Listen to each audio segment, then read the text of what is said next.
우리가 이 시간에 우리에게 주시는 하나님의 말씀을 받을 텐데요. 오늘은 갈라디아서 마지막 말씀입니다. 갈라디아서 6장 11절에서 18절까지 말씀을 저와 여러분이 한 절씩 말씀을 교독하여 받도록 하겠습니다. 11절 먼저 읽겠습니다. 내 손으로 너희에게 이렇게 큰 글자로 쓴 것을 보라. 무릇 육체의 모양을 내려하는 자들이 억지로 너희에게 할례를 받게 함은 그들이 그리스도의 십자가로 말미암아 박해를 면하려 함뿐이라. 할례를 받은 그들이라도 스스로 율법은 지키지 아니하고 너희에게 할례를 받게 하려는 것은 그들이 너희의 육체로 자랑하려 함이라. 그러나 내게는 우리 주 예수 그리스도의 십자가 외에 결코 자랑할 것이 없으니 그리스도로 말미암아 세상이 나를 대하여 십자가에 못 박히고 내가 또한 세상을 대하여 그러하니라. 15절 할례나 무할례가 아무것도 아니로되 오직 새로 지으심을 받는 것만이 중요하니라. 무릇 이 규례를 행하는 자에게와 하나님이 이스라엘에게 평강과 긍휼이 있을지어다. 이후로는 누구든지 나를 괴롭게 하지 말라.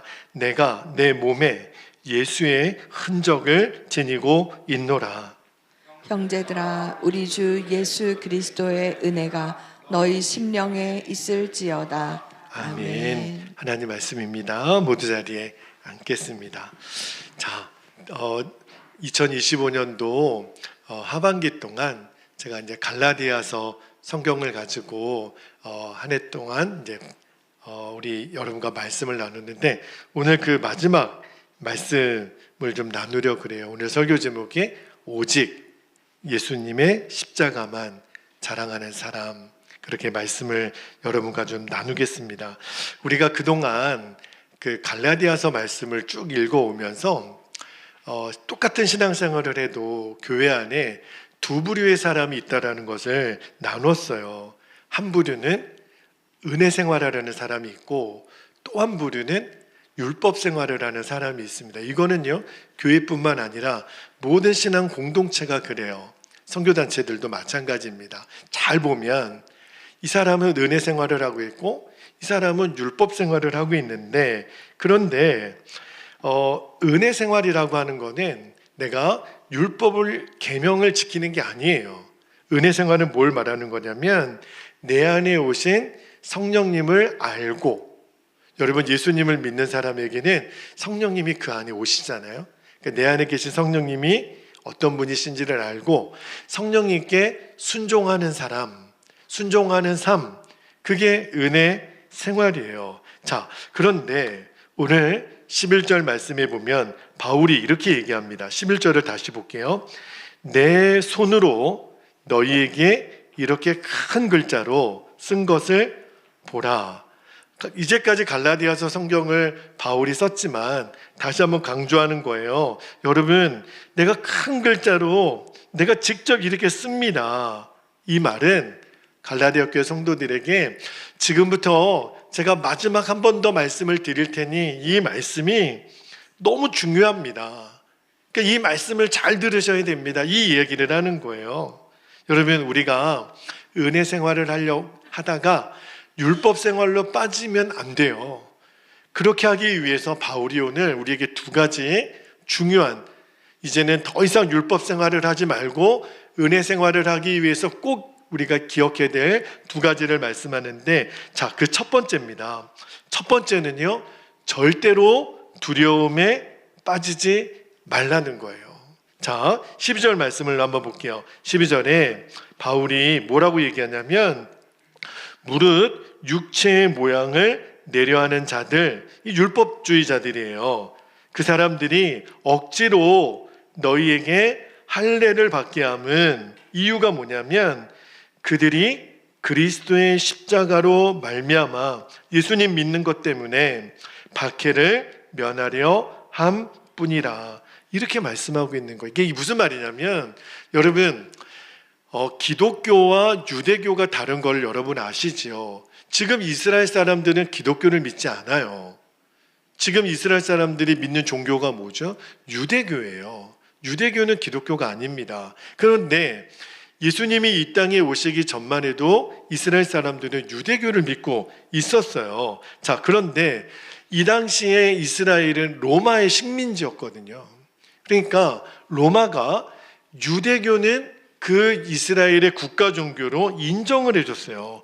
공인된 종교예요. 그러니까 유대교 사람들은 로마가 핍박하지 않았습니다. 그런데 기독교는 입장이 달라요. 왜 그러냐면 빌라도의 법정 이후에 예수님이 사형 언도를 받아요. 그리고 로마 군인들이 하나님의 아들이라고 하는 예수님을 십자가에 매달아 죽입니다. 그러니까 공식적으로는 예수님은 로마법에 의하여 처형을 당하셨어요. 자, 그런데 문제가 생겼어요. 로마 군인들이 죽인 예수가 사흘 만에 다시 살아났다는 거예요. 그리고 우리의 구주가 되셨다고 막 주장하는 그리스도인들이 나타나는 거예요. 그리고 그 예수님만이 하나님의 아들이고 그리스도이시다라고 막 다니면서 전하는 거예요. 그러니까 로마 정부가 그거를 수용할 수가 없는 거예요. 왜?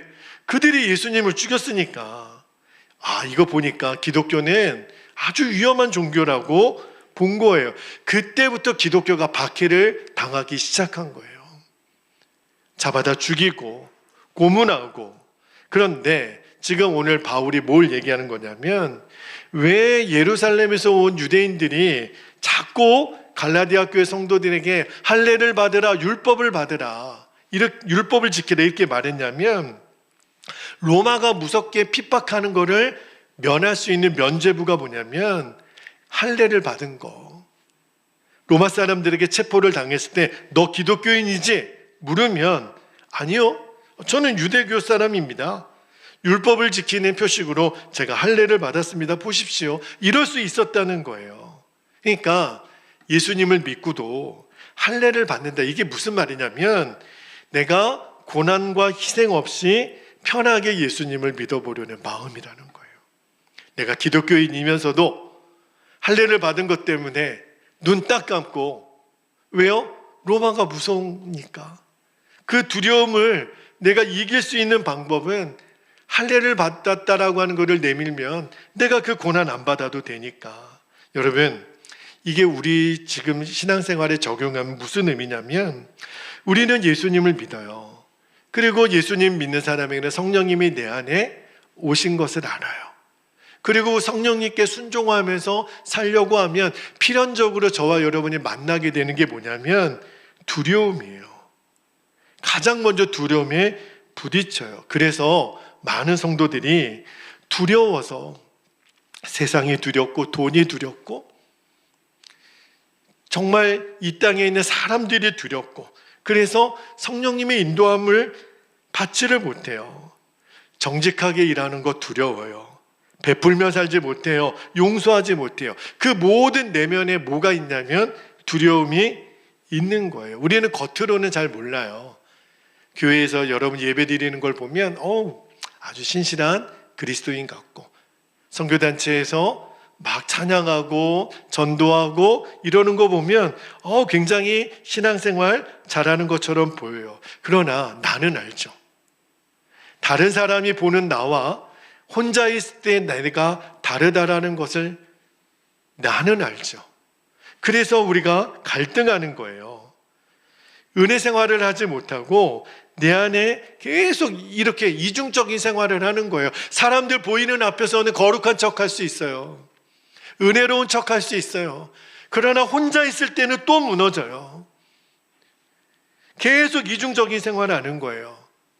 이 율법주의 생활을 끊어내지를 못하는 거예요. 여러분, 성령님께 순종하면서 우리가 정말 은혜 생활을 하기 위해서는 필연적으로 이 두려움과 싸워야 됩니다. 예전에 그 부산 제일교회에 이재용 권사님이 계셨는데 이분이 꽤 오래전 그 간증이에요. 여러분께 이야기를 좀 드리고 싶은데 굉장히 믿음이 좋은 권사님이셨는데 이게 중소기업 사장님이셨습니다. 이 권사님이 얼마나 믿음이 좋으시냐면 출근하면 꼭 기도부터 하셨어요. 그리고 큐티하고, 그리고 늘 그 교회 사무실에 가면 사무실 바닥에 방석이 있어요. 그 방석에 무릎 꿇고 하나님께 기도하고 큐티하고, 정말 그 큐티 책을 10권이나 쓰실 정도로 굉장히 믿음이 귀하신 권사님. 그리고 본교회는 멀리 있으니까 어디든지 회사 근처에 급한 일이 있으면 아무 교회라도 들어가서 기도했던 권사님, 그런 권사님인데, 자, 그런데 이 권사님도 늘 두려움이 많으셨다 그래요. 어떤 두려움이 있었냐면, 한 번은 연말에 이렇게 이제 성탄절이 오고 이제 한 해가 마무리되면 중소기업 사장님이니까 우리 직원들에게 좀 보너스를 줘야 되겠다, 상여금을 좀 넉넉히 줘야 되겠다. 그래서 이렇게 책정을 해보니까 한 40% 가까이 인상을 하게 되더라는 거예요. 그러면 어떤 문제가 생기냐면, 직원들 이 상여금 주다 보면 자기에게 돌아오는 수익이 거의 없더라는 거예요. 순간 막 생각이 되는 거예요. 내가 직원들에게 상여금을 이렇게 많이 주면 나의 수익은 없는데 막 갑자기 이것도 해야 되고 저것도 해야 되는 두려움이 생기는 거예요. 아이, 그런 생각 들었지만 내가 하지 말까? 그런데 성령님이 계속 그렇게 순종하라는 마음을 주시는 거예요. 직원들에게 넘치도록 상여금을 주라. 그렇게 이제 순종을 하니까 직원들이 뭐 난리가 난 거예요. 너무 좋은 거예요. 정말 그 본봉보다 더 많은 보너스를 이 연말에 받게 되니까 가족들에게도 얼마나 좋아요. 그런데 얼마 지나지 않아서, 꽤 오래전 얘기라 그랬잖아요. IMF가 온 거예요. 그러니까 많은 사람들이 그 권사님에게 핀잔을 준 겁니다. 아유, 권사님, 지금 이렇게 IMF가 터질 줄 알았다면 그거 성령님께 잘못 분별받은 거네. 근데 그 이재용 권사님이 아니라고. 저는 너무 지금 마음이 기쁩니다. 왜 그러냐면, 만약에 IMF가 조금 더 일찍 왔었다면 성령님이 내게 직원들에게 상여금 주라고 얘기했을 때 나는 순종하지 못했을 거라고. 왜냐하면 돈에 대한 두려움이 얼마나 큰 거를 아니까. 그래서 IMF 오기 전에 내가 성령님이 주신 마음에 순종할 수 있었던 게 너무 감사하다고 그렇게 고백을 하시는 거예요. 하나 더, 이 권사님이 그런 간증을 하셨어요. 세금 문제인데, 여러분, 이 세금 문제가 그 당시에는 너무 두려움이었다는 거예요. 왜냐하면 정직하게 세금을 내면 적자가 이만저만이 아닌 거예요. 그래서 영수증을 가짜로 만드는 겁니다. 옛날에는 그런 일이 너무 많았어요. 그리고 현금으로 받은 거는 세금 신고를 안 하고, 그리고 또 하나, 일을 제대로 수주하려면 거래처 사장들에게 이 뇌물을 주는 거예요. 그런데 이 권사님 마음에 이제는 가짜 영수증 쓰고 내가 뇌물 주고 이거는 못하겠다. 그래서 거래처마다 이제는 우리 그런 거 없다라고 공포하고, 또 하나, 성령님께서 너 통장을 제로로 만들라. 그 당시에 이재용 권사님 통장에 5천만 원이 있었는데 하나님의 느닷없이 너 통장을 제로로 만들라. 이게 무슨 의미인가? 주님이 그런 마음을 주시는 거예요. 너 중소기업 사장이라고 너 이야기는 하는데 통장에 아무것도 가지지 말고 하나님만 의지하고 사업할 수 있겠느냐? 이렇게 물으시는 거예요. 그래서 이 권사님이 정말 갈등이 되더래. 그래도 5천만 원 정도는 좀 남겨놔야 월세도 내고 또 무슨 급한 일이 있으면 쓰지 않겠나. 그런데 주님이 너 나를 믿냐? 네 통장 안에 있는 이 5천만 원을 믿냐? 알겠습니다, 주님.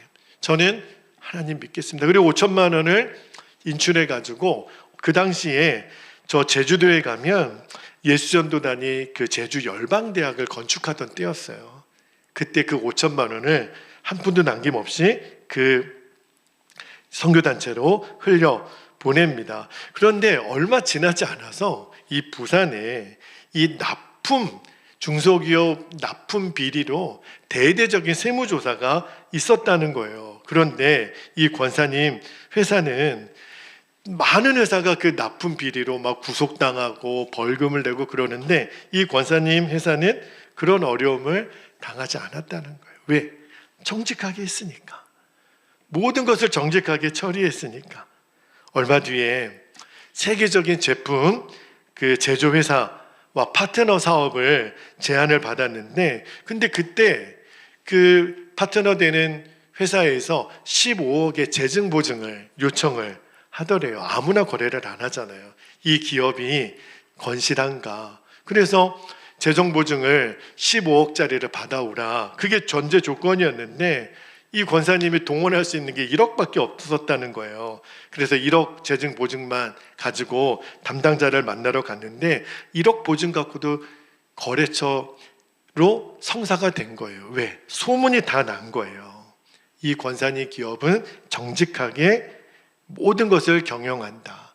15억 보증보다 1억 보증이 더 믿음직스럽다. 그렇게 계약이 체결됐고 사업의 규모가 어마어마하게 달라진 거예요. 그 간증을 하시더라고요. 그런데 그 권사님이 그 단계마다 그 돈이 가져다주는 두려움 때문에 엄청나게 싸웠다는 거예요. 여러분, 우리는 하나님을 믿지만 내 통장 안에 돈이 얼마 있느냐에 따라서 내 마음가짐이 달라져요.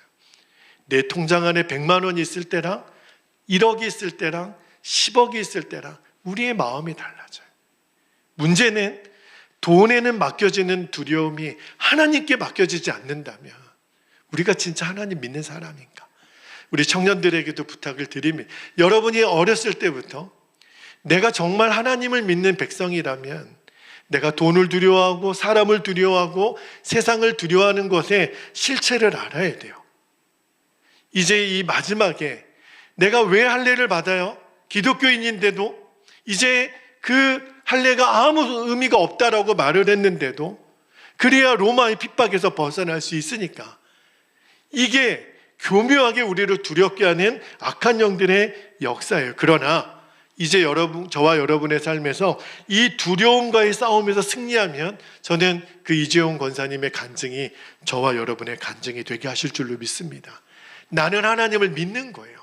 하나님께 맡기고 하나님이 말씀하시는 거라면 성령님께서 순종하는 거를 내가 순종하면 하나님이 승리의 간증을 주실 거예요. 여러분이 그 주인공들이 되시기를 축복합니다. 또 하나, 바울이 자기 손으로 큰 글자로 썼다라고 말할 정도로 우리에게 은혜 생활을 하기 위해서 중요한 한 가지 도전을 또 하나 주십니다. 그게 뭐냐면 자기 자랑을 조심하라는 거예요. 자, 오늘 말씀에 13절 말씀을 한번 볼게요. 우리가 율법주의에 빠지지 않게 돼 정말 조심해야 될 것이 자기 자랑인데 13절에 보면 이렇게 말합니다. 할례를 받은 그들이라도 스스로 율법은 지키지 아니하고 너희에게 할례를 받게 하려는 것은 왜 그렇게 할례를 받게 하려는 건가? 이유가 있다는 거예요. 그들이 너희의 육체로 뭐하려 함이라? 자랑하려 함이라. 그러니까 갈라디아 교회 성도들이 왜 내가 할례를 받냐면 예수님을 믿고도 왜 할례를 받으려고 하는 거냐면 첫 번째는 두려움이라 그랬잖아요. 로마한테 내가 핍박받지 않으려고. 그런데 또 하나의 이유가 있는 거예요. 그게 뭐냐면 내 자랑 때문에. 내가 율법을 이만큼 지킨 사람이에요. 내가 우리 교회에 몇 년부터 온 사람이에요. 내가 아주 깨끗하고 경건하게 사는 사람이에요. 그래서 내가 할례까지 받았다니까요. 이것이 뭘 말하는 거냐면 내 자랑이라는 거예요. 나를 드러내고 싶은 거라는 거예요. 그런데 여러분, 사도 바울이 이 이야기를 하면서 갈라디아 성경에는 얘기는 안 하지만 자랑을 하려고 그러면 내가 얼마나 자랑거리가 많은 사람인지 아십니까? 나중에 고린도서나 그가 고백하는 걸 보면 다 나오죠. 바울은 정통 유대인이었어요. 베냐민 지파 사람이었고 가말리엘 문화에서 공부했던 사람이고, 그리고 너무너무 드물게 당시 유대인으로서는 로마 시민권도 가진 사람이니까 오늘날로 치면 서울대를 나왔고요.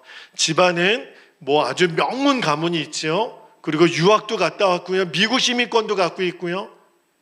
아주 그냥 모든 사람이 이름만 대면 와, 그런 사람이야? 할 정도의 자랑거리가 있었던 사람이 바울이었어요. 그런데 바울이 오늘 14절에 뭐라고 고백하냐면 나는 십자가만 자랑한다고 이렇게 고백해요. 14절 같이 읽겠습니다. 시작. 그러나 내게는 우리 주 예수 그리스도의 십자가 외에 결코 자랑할 것이 없으니 그리스도로 말미암아 세상이 나를 대하여 십자가에 못 박히고 내가 또한 세상을 대하여 그러하니라.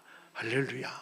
바울은요, 나는 말하고 싶은 것, 자랑거리가 너무너무 많지만 그러나 그딴 것은 내 자랑 아니에요. 내 자랑은 예수님의 십자가밖에 없어요. 왜 바울이 그렇게 됐죠? 내 안에 오신 성령님을 안 거예요. 내 안에 더러운 내 마음 안에 성령님이 오신 거를 알고 나니까 자랑할 게 없는 거예요.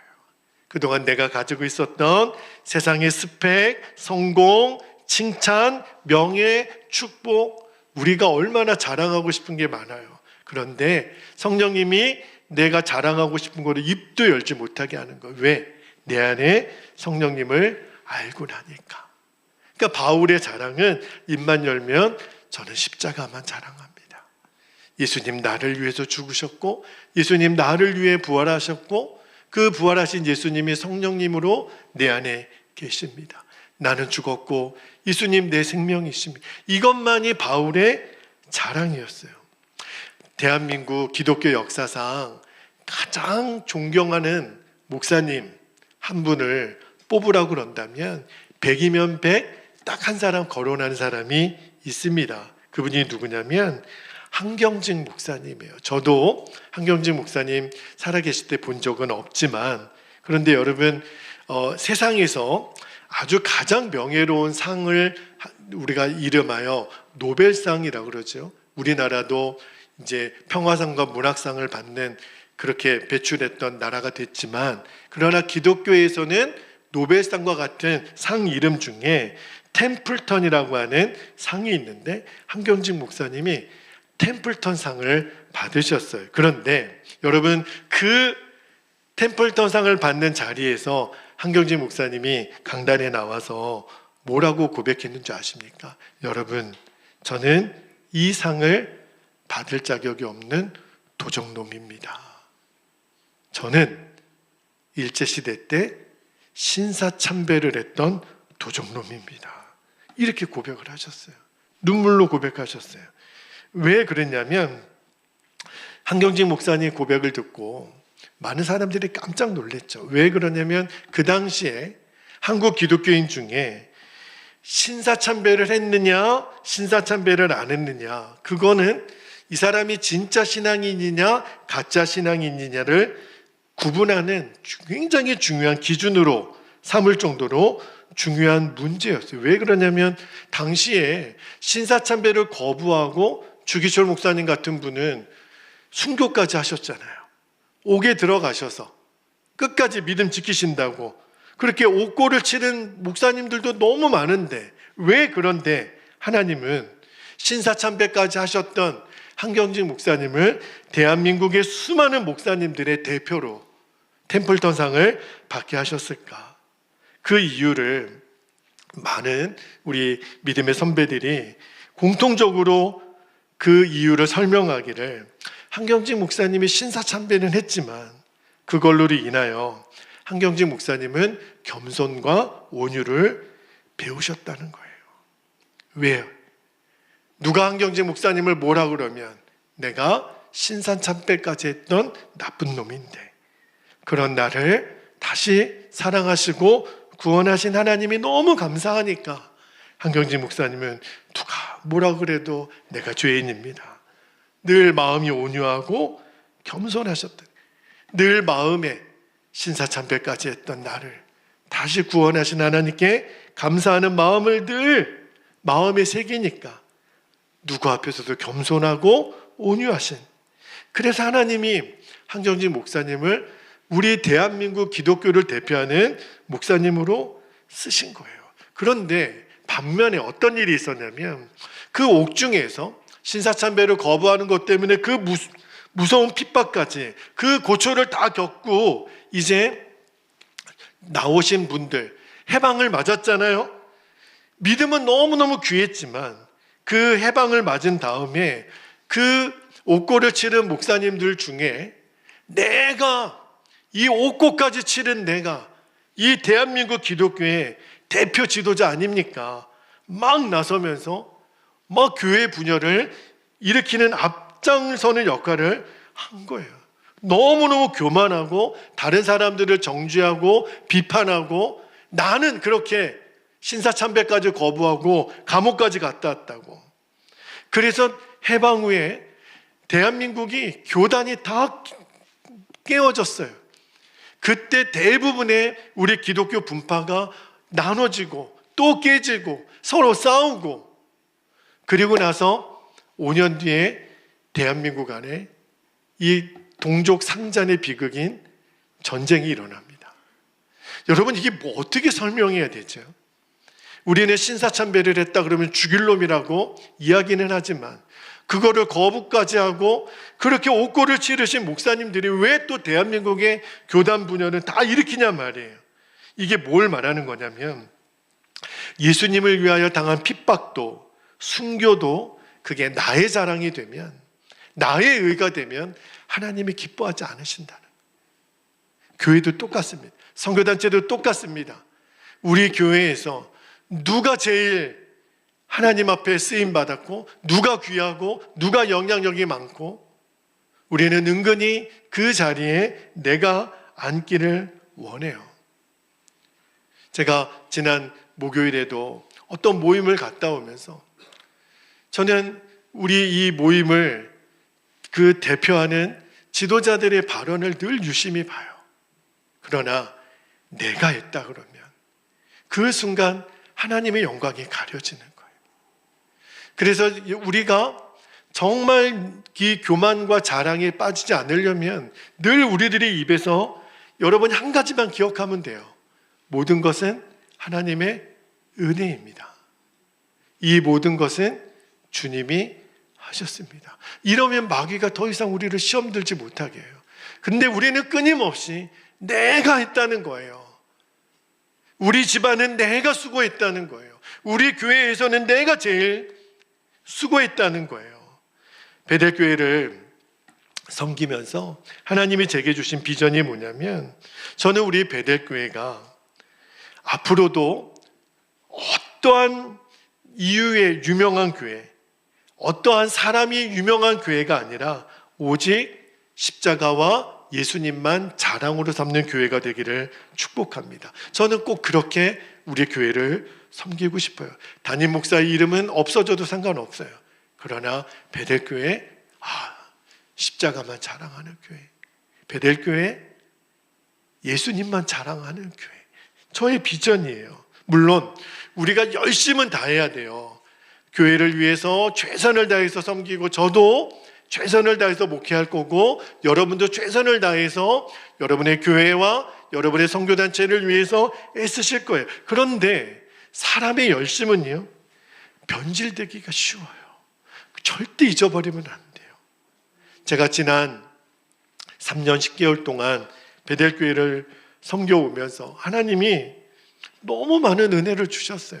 하나부터 10까지 다 하나님의 은혜였고 기적의 연속이었어요. 저희 교회가 제가 부임하고 나서 영적으로 육적으로 많이 바뀌었어요. 우리 지방에 있는 목사님들이 깜짝 놀라셔요. 와, 베델교회가 많이 바뀌었어요. 그리고 올해는 우리 귀한 청년들도 보내주셔서 교회와 선교단체의 연합의 모델을 하나님이 만들어가고 계세요. 내년에 하나님이 또, 우리가 지난주에도 다녀가신 분들에게도 우리가 보여드렸지만 또 하나님의 엄청난 계획들을 우리에게 또 보여주시려고 하시는 것 같아요. 그런데 저는요, 이 모든 일에 부어주신 하나님의 은혜도 귀하고, 그리고 열심히 순종으로 반응하는 여러분들이 너무너무 자랑스럽습니다. 그런데 이 모든 선한 열심 가운데 제가 여러분과 한 가지 좀 다짐을 받고 싶은 게 있어요.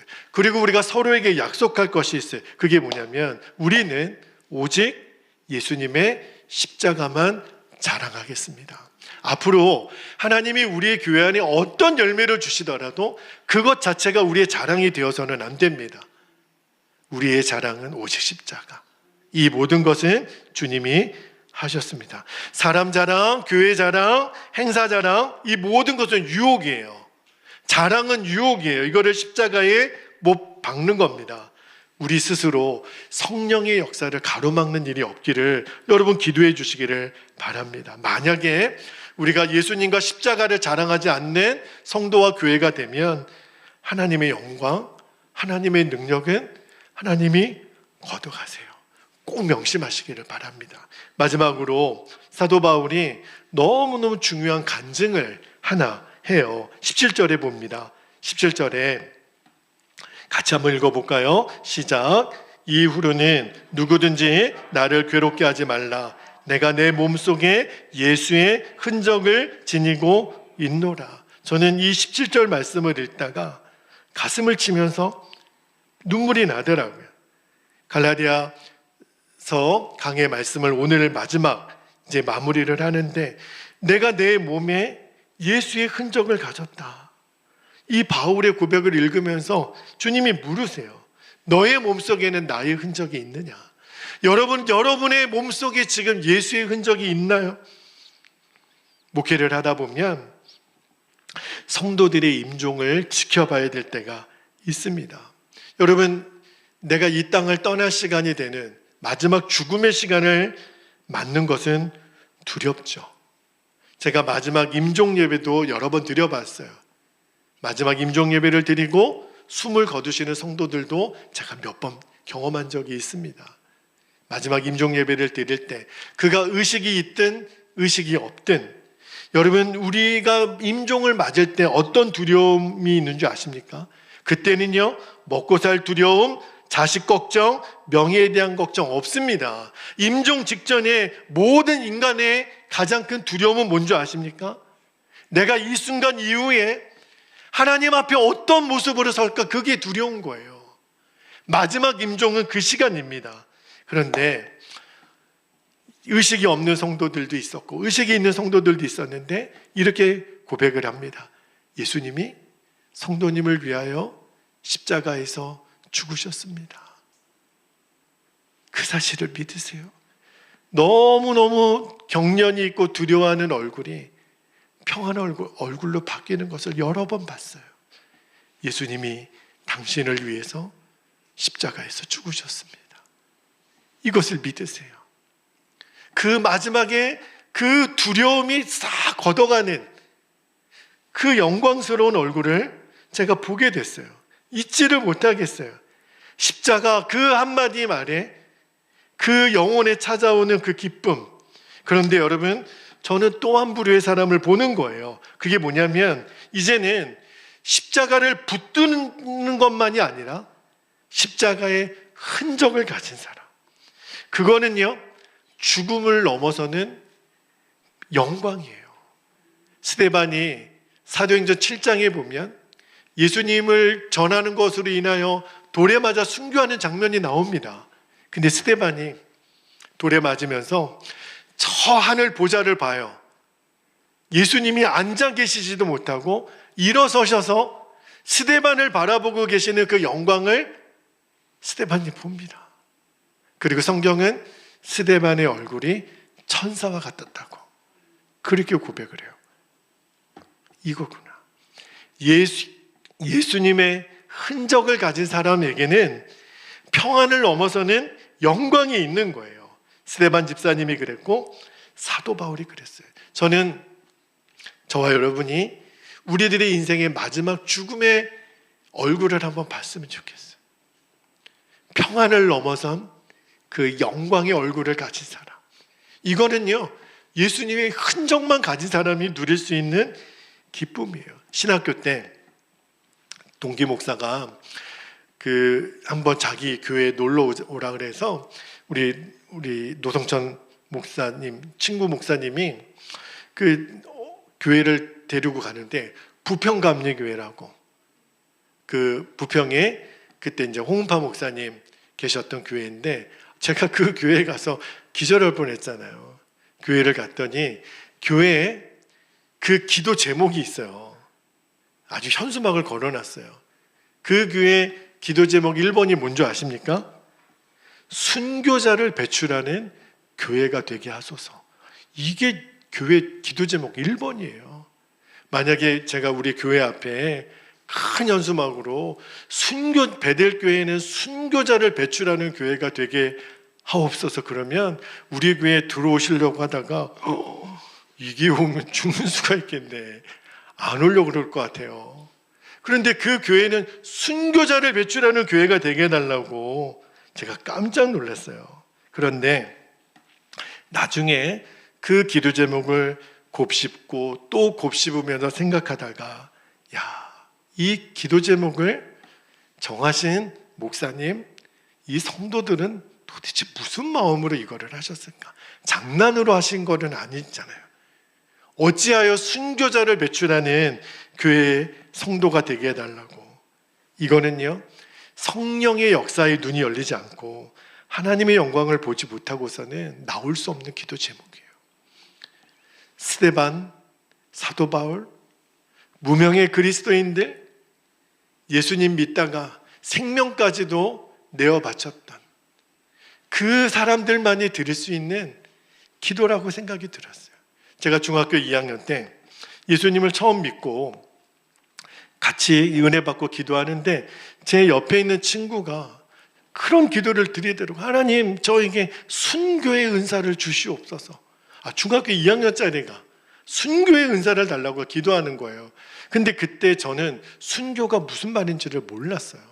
그래서 기도하다가 얘가 너무 좋은 걸 구하는 줄 알고, 하나님 얘가 구하는 거를 저도 주시옵소서, 그렇게 기도했었어요.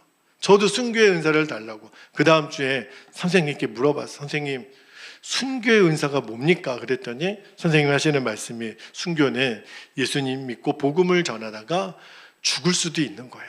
그게 순교야. 그게 순교예요. 선생님, 제가요 모르고 기도했는데요, 예수님께 모르고 기도한 거는 좀 다시 취소 환불이 좀 안 될까요? 그랬더니 선생님도 난감하시더니, 글쎄다, 뭐 그 기도가 응답이 되면 너는 이 세상에 없는 걸 거고, 그 응답이 안 될 때까지 하나님이 어떻게 하실지는 모르겠다, 그러고 넘기시는 거예요. 이거 어떡하나, 너무 난감한데. 근데 그때부터 제 마음에 어떤 하나님의 일을 하다가 낙심이 되고 주저하고 포기하고 싶고, 그럴 때마다 주님이 그런 마음을 주세요. 야 이놈아, 너 나를 위해서 죽겠다며, 순교의 은사를 달라며 너 그렇게까지 기도했잖아. 그때마다 마음에 다시 마음이 다 잡아져요. 죽겠다고까지 했는데 내가 이까짓 건, 그죠? 여러분, 이제 저와 여러분에게도 동일하게 묻습니다. 여러분, 예수님 믿은 것 때문에 상처가 있나요?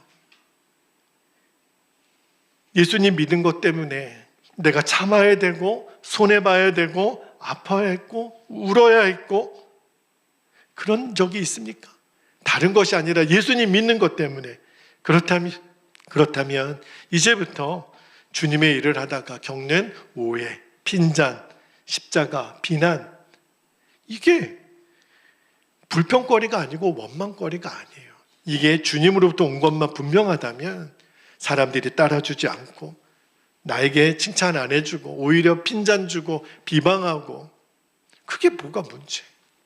주님만 아시면 되는데. 그런 일들이, 순종이 누적되고 누적되는 게 예수의 흔적을 가진 사람. 여러분에게 예수의 흔적이 있기를 축복합니다. 만약에 이 땅에서 주님이 보상해 주시면 거절할 이유는 없어요. 목사님, 그렇게 내가 예수의 흔적만 가지고 살았는데 스데반은 그렇게 젊은 나이에 돌에 맞아 죽은 게 그게 뭐가 영광이에요. 우리가 뭘 몰라서 그러냐면, 이 땅에서 내가 보상받고 받는 영광이 빙산의 일각도 같아요. 만약에 주님 앞에서 그 영광을 내가 받는다 그러면 진짜 수지 맞는 거예요. 아주 그냥 듬뿍듬뿍 이자에 이자를 쳐서 하나님이 주님의 나라에 입성할 때 너의 안에 있었던 예수의 흔적으로 인하여 내가 이 상급을 너에게 주노라. 이 땅에서 받는 상급하고는 비교가 안 되는, 그게 진짜 복 아닙니까? 근데 이 땅에서 편하게는 살 수 있어요. 성공이라는 이름으로 살 수는 있어요. 그러나 주님 앞에서 아무런 예수의 흔적이 없었다면 오히려 그때는 쥐구멍 찾을 거리요. 여러분, 마지막에 어떤 대열에 서기를 원하십니까? 지금 내가 결정하는 거예요. 이제 우리 함께 기도하겠습니다. 갈라디아 성경을 마무리하면서 사도 바울이 우리에게 은혜 생활을 하는 두 가지 우리가 꼭 넘어야 될 산을 얘기하기를 우리가 이렇게 기도 제목을 붙잡고 기도했으면 좋겠습니다. 첫 번째 기도 제목은 내 안에 두려운 마음이 생기고 자기 자랑하고 높이고 싶은 마음이 들 때마다 십자가의 예수님을 바라보게 하옵소서.